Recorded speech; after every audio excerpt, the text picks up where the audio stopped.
Cześć!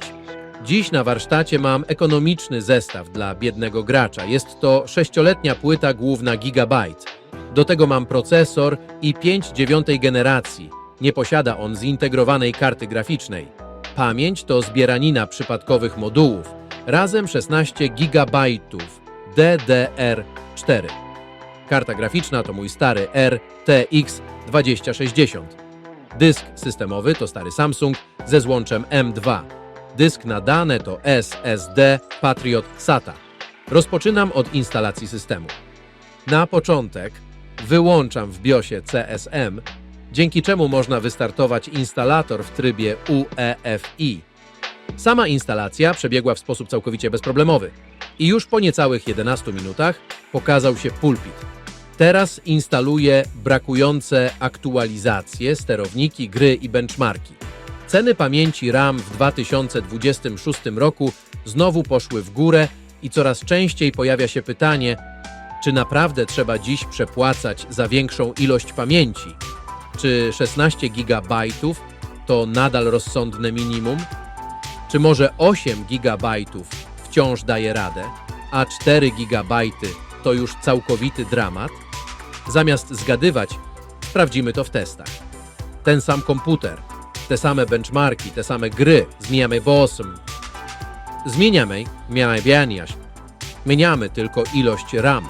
Na początek 16, następnie 8 i na koniec 4 GB. Mając już wszystko zainstalowane, zabieram się za testowanie. Na początek klasyka, czyli 3D Mark 2005. Dla mojego komputera to żadne wyzwanie i bez problemu uzyskuję po kilkaset klatek na sekundę w testach. Różnice są kosmetyczne. To jest dosłownie poziom błędu pomiarowego. Ten test praktycznie nie reaguje na ilość RAM. Bardziej interesuje go GPU i CPU niż to, ile kości siedzi w slocie. Czyli spokojnie. Do benchmarków retro nie trzeba brać kredytu na pamięć. Następny 3D Mark 11, już trochę bliżej współczesności. I tu ciekawostka, 8 GB wyszło minimalnie wyżej niż 16. Różnice są rzędu 1%. W praktyce nieodczuwalne. Nie, więcej RAM nie dodało tu skrzydeł. Co najwyżej lekkie kapcie aerodynamiczne. Teraz gra Formuła 1 2022. Już realny silnik, realne obciążenie. I tu mamy idealny remis. 45 klatek na każdej konfiguracji. To znaczy, że w tym scenariuszu ograniczeniem nie jest pamięć, tylko GPU albo CPU. RAM po prostu się mieści i nie robi dramatu. Czyli bolid jedzie tyle samo, niezależnie ile RAM w bagażniku. No i najcięższy zawodnik Cyberpunk 2077 i tu dopiero widać różnicę. 16 i 8 GB. Praktycznie identycznie. Ale przy 4 gigach zaczyna się spadek. Około 12% wydajności. I to jest moment, w którym system zaczyna ratować się plikiem wymiany na dysku.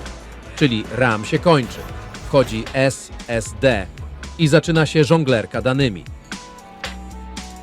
Co z tego wynika?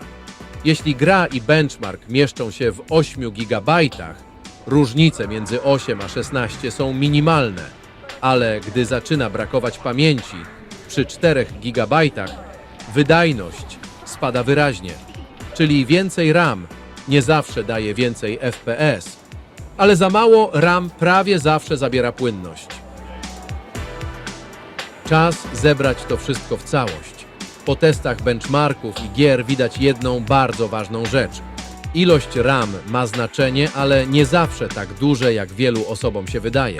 Między 16 a 8 GB różnice w moich testach były praktycznie zerowe.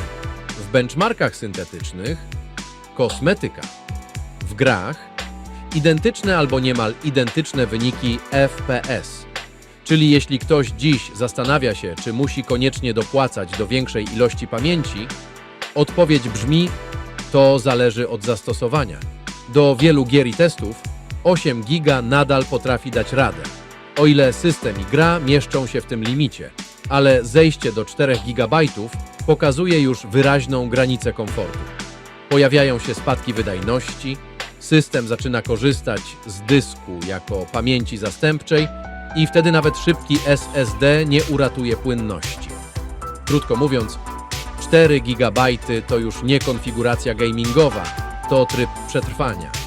Przy obecnych cenach pamięci warto więc dobierać RAM rozsądnie, pod realne potrzeby, a nie tylko pod specyfikację z pudełka.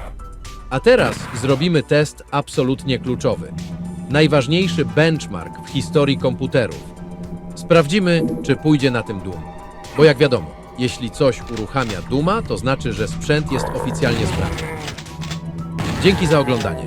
Cześć!